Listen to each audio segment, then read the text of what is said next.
आजची महत्त्वाची बातमी, काँग्रेसलाही सोबत घेण्याची राज ठाकरे यांची इच्छा आहे, मात्र ही फक्त भूमिका आहे, निर्णय नाही, असं सूचक वक्तव्य संजय राऊतांनी केलं। यावर पक्षाची भूमिका राज ठाकरे मांडतील असं संदीप देशपांडे यांनी म्हटलं आहे। तर राऊतांच्या या वक्तव्यानंतर मनसे नेते नाराज असल्याची चर्चा होती। यानंतर संजय राऊतांनी राज ठाकरेंना मेसेज केला, मी फक्त भूमिका असल्याचं बोललो होतो, असं राऊतांनी राज ठाकरे यांना सांगितलं। एकूणच या सगळ्या प्रकरणात काय घडलं ते आपण पाहूया। मनसे ठाकरेंच्या सेनेसोबत जाणार असेल तर ती मवियात येणार का, यावर आता हालचाली सुरू झाल्या आहेत। काँग्रेसलाही सोबत घेण्याची राज ठाकरेंची इच्छा आहे, मात्र ही फक्त भूमिका आहे, निर्णय नसल्याचं राऊतांनी म्हटलंय। तर पक्षाची भूमिका राज ठाकरे मांडतील असं म्हणत संदीप देशपांडे यांनी राऊतांवर प्रतिक्रिया दिली आहे। राज ठाकरे यांची इच्छा आहे की आपल्याला महाविकास आघाडीतला घटक पक्ष असलेला काँग्रेसला सुद्धा सोबत घेणं गरजेचं आहे। ही त्यांची एक भूमिका आहे, त्याचा अर्थ निर्णय नाही। मी परत बघा मी काय म्हणतोय, कारण प्रत्येकाचं या राज्यामध्ये स्थान आहे। महाविकास आघाडीचा याच्यामध्ये काही संबंध नाही। आमच्या पक्षाची भूमिका ही सन्माननीय राजसाहेब ठरवतात आणि सन्माननीय राजसाहेबच मांडतील आणि आमच्या पक्षाचे जे अधिकृत प्रवक्ते ते मांडतील, बाकी कोणी नाही। राऊतांच्या वक्तव्यानंतर मात्र मनसेच्या नेत्यांमध्ये नाराजीचा सूर असल्याच्या चर्चा होत्या। मात्र राऊतांनी आपल्याला मेसेज करून इच्छा असून हा निर्णय नाही असं राज ठाकरेंनी प्रवक्त्यांना सांगितलं। तर काँग्रेसनं आगामी स्थानिक स्वराज्य निवडणुका एकट्यानं लढल्या पाहिजेत असा कार्यकर्त्यांचा सूर दिसून येतोय। आणि काँग्रेसचं नेतृत्व दिल्लीमध्ये, काँग्रेसच्या नेतृत्वाला इथे अधिकार घ्यायचा, कोणताही निर्णय घ्यायचा अधिकार नाही, हे मान्य केलं पाहिजे। जसं अजित पवार किंवा आहे तुमचे एकनाथ शिंदे ते निर्णय घेऊ शकतो, त्यांचा निर्णय अमित शाह घेतात। मुंबई काँग्रेसचे पदाधिकारी आहात, तुमचा निर्णय खूप महत्त्वाचा है, बरोबर है सर? मुंबई के सभी पदाधिकारियों का जिस तरह से नेताओं का कहना है, आने वाले इलेक्शन में हमें अकेला जाना चाहिए, क्योंकि 227 वार्ड में जो है कांग्रेस की ताकत है। जिथं जिथं एकमेकांची गरज आहे तिथे एकमेकांना घेतील, जिथं गरज नाही तिथे घेणार नाही। त्यामुळे मला असं वाटत नाही की याच्यात काँग्रेसची भूमिका ही एकटे लढण्याची। राऊतांनी केलेल्या दाव्यानंतर भाजप आणि शिंदेच्या शिवसेनेकडून टीका करण्यात आली आहे। आक्रमक हिंदुत्ववादी भूमिका घेणारे राज ठाकरे हे काँग्रेसला चालतील का? 6-6, 7-7 वेळेला भेटून देखील या दोघांची युती होत नाही। जोपर्यंत सोनिया गांधी आणि राहुल गांधींच्या दरबारातून यांना परवानगी मिळत नाही, तोपर्यंत यांच्या आघाडीचा किंवा युतीचा निर्णय होणार नाही। त्यावेळी राजसाहेब महाविकास आघाडीमध्ये येत आहेत की येत नाहीत मला माहीत नाही, परंतु राजसाहेब नक्की ही महाविकास आघाडी करत असताना स्वातंत्र्यवीर सावरकरांबद्दलची काँग्रेसची नक्की भूमिका काय आहे हे विचारतील। नहीं, हमने एमएनएस के साथ हमारा कोई अलायंस नहीं है, हमने इसके बारे में बात भी नहीं किया है। हमसे कोई भी बोला भी नहीं इसके बारे में। हमारे महायुति में, हमारे महाविकास आघाड़ी में कांग्रेस है, एनसीपी है और यूबीटी है, और कोई पार्टी के शामिल करने का कोई बातचीत नहीं हुआ है।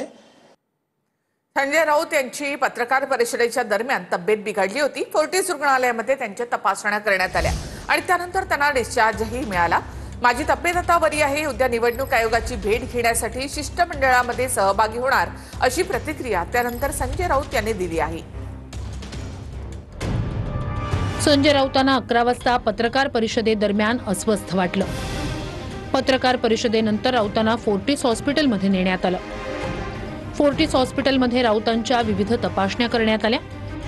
11 ते दुपारी 4 वाजेपर्यंत त्यांच्या तपासण्या सुरू होत्या। तपासणी झाल्यावर राऊतांना डिस्चार्ज देण्यात आला। राऊतांवरील तपासणीचा रिपोर्ट 3 ते 4 दिवसात येईल। तब्येत कशी आहे? उद्याच्या शिष्टमंडळात मी आहे। ओके, तब्येत कशी आहे? तब्येत माझी उत्तम आहे, काही ट्रीटमेंट आणि काही चाचण्या सुरू आहेत। ठीक आहे, थँक्यू। पुन्हा काही हॉस्पिटलला यावं लागेल की? पाहू। उद्धव ठाकरे, राज ठाकरे, शरद पवार उद्या निवडणूक आयोगाला भेटणार आहेत। यशवंतराव चव्हाण सेंटरमध्ये नेत्यांची जाहीर पत्रकार परिषद देखील होणार आहे। निवडणूक पारदर्शक पद्धतीने पार पाडा, अशी मागणी मुख्य निवडणूक आयोगाकडे केली जाणार आहे। उद्धव ठाकरे, राज ठाकरे आणि शरद पवार उद्या निवडणूक आयोगाला भेटणार। मंगळवारी सर्वपक्षीय शिष्टमंडळ राज्य निवडणूक आयुक्त चोक्कलिंगम यांना भेटणार आहे। या शिष्टमंडळात राज ठाकरे, उद्धव ठाकरे, शरद पवार, हर्षवर्धन सपकाळ, जयंत पाटील, माकपचे अजित नवले आणि सपाचे रईस शेख सहभागी होणार आहेत. सकाळी 11:45 मंत्रालयाजवळच्या शिवालय इथे सर्वजण एकत्र येतील. दुपारी 12:15 राज्य निवडणूक आयोगाच्या भेटीसाठी हे शिष्टमंडळ रवाना होईल. 12:30 वाजता निवडणूक आयोगाला निवेदन दिलं जाईल.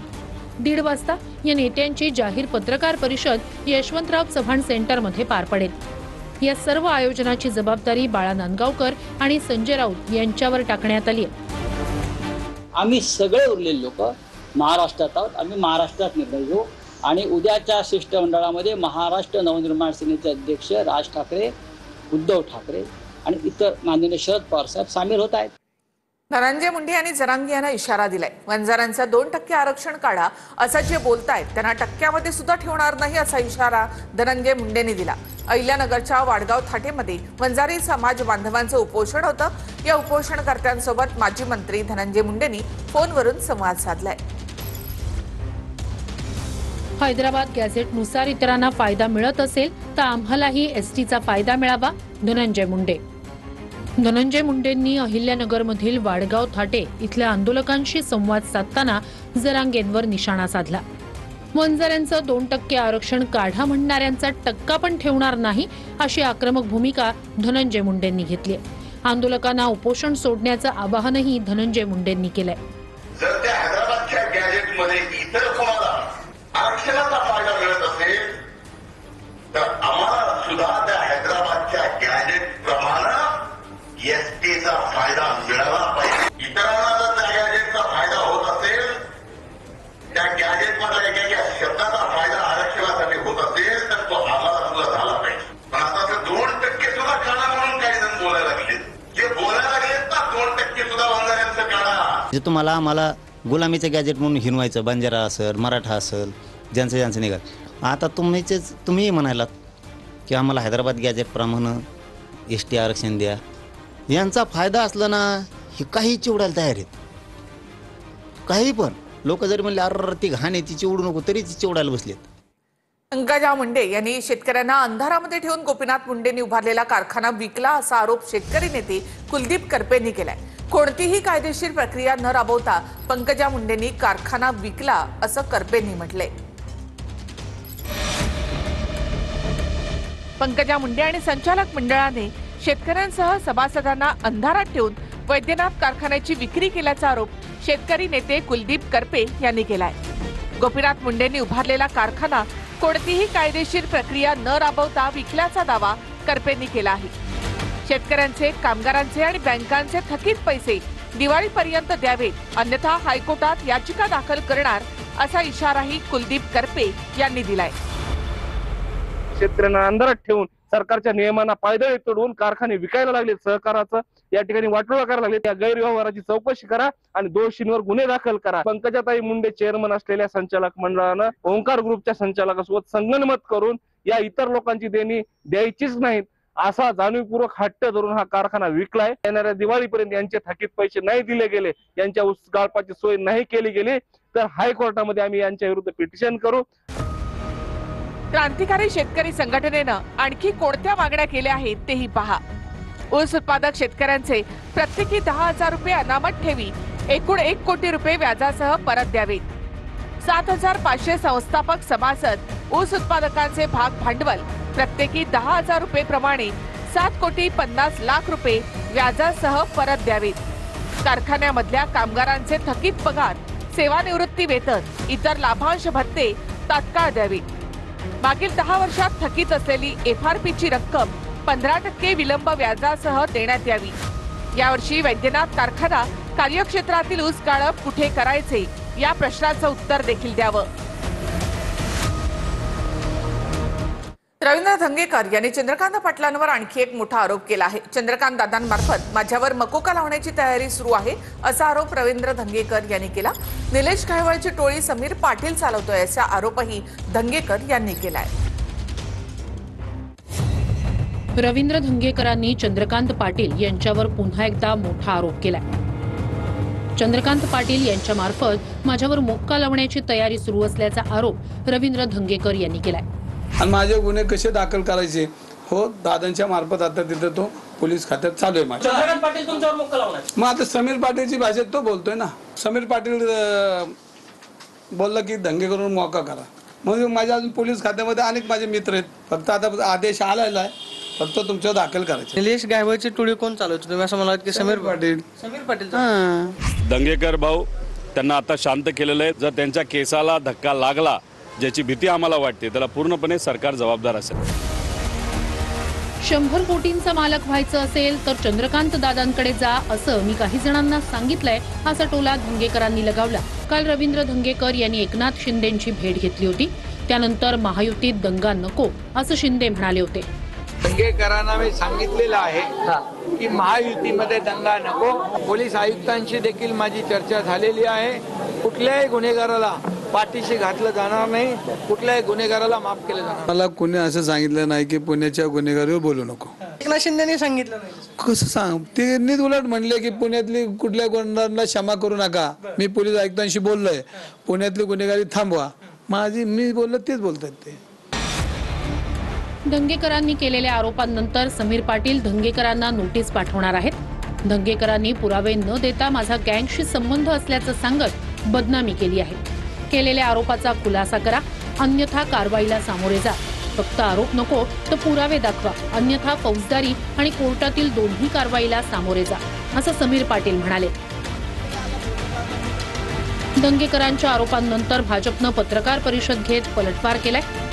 रवींद्र दंगेकरांना व्यसन घालण्याची आवश्यकता होती. पहिलं सुटारू होते, आता एकनाथ शिंदेकडे असल्यामुळे त्यांना शिस्तीतनी चौकटीतच काम. अत्याचाराच्या घटनेमध्ये 100 पैकी 100 केसेसमध्ये हिंदू महिला पीडित असतात आणि 100 पैकी 100 केसेसमध्ये आरोपी हे जिहादीच असतात असं वक्तव्य संग्राम जगतापांनी केलंय. तर संग्राम जगताप येत्या काळामध्ये भाजपमध्ये प्रवेश करतील असा दावा रोहित पवार यांनी केलाय. अधिकाऱ्यामध्ये जर माहिती मागवली तर याच्यामध्ये 100 केसेसचं उदाहरण घेतलं तर 100 पैकी 100 केसेस तुम्हाला सांगतो पीडित महिला या फक्त हिंदूच तुम्हाला आढळणार आहे. आणि 100 केसेस मधले आरोपी जर तुम्ही पाहिले तर 100 मधले 100 आरोपी हे तुम्हाला जिहादीच आढळणार आहेत. दुसरा कोणीच माणूस याच्यामध्ये तुम्हाला आढळू शकत नाही. 2029ला संग्राम जगताप हे दादांच्या पक्षातून लढतील असं मला वाटत नाही. ते भाजपमधून लढणार आहेत. संग्राम जगतापांनी त्यांचा नेता बदललेला आहे. बीजेपीचे नेते 100% संग्राम जगतापाला पाठबळ देतील, कारण येत्या काळामध्ये ते भाजपमध्ये प्रवेश 100% करतील. आणि फक्त संग्राम जगतापपुरते हा विषय राहणार नाही. येत्या काळामध्ये अजितदादांचे अनेक आमदार आणि एकनाथ शिंदे साहेबांचे अनेक आमदार भाजप हळूहळू आपल्याकडे करेल. तर संग्राम जगताप यांच्यासारखी वादग्रस्त वक्तव्य करू नका अशी सूचना शरद पवारांनी आपल्या पदाधिकाऱ्यांना केली आहे. आपला पक्ष सोडून गेलेला एक नेता वादग्रस्त वक्तव्य करतोय अशी टीका पवारांनी जगताप यांच्यावर केली. बोलताना प्रेमाची भाषा वापरा, आपल्या विधानानं जातीय सलोखा बिघडणार नाही याची काळजी घ्या असं देखील पवारांनी सांगितलं आहे.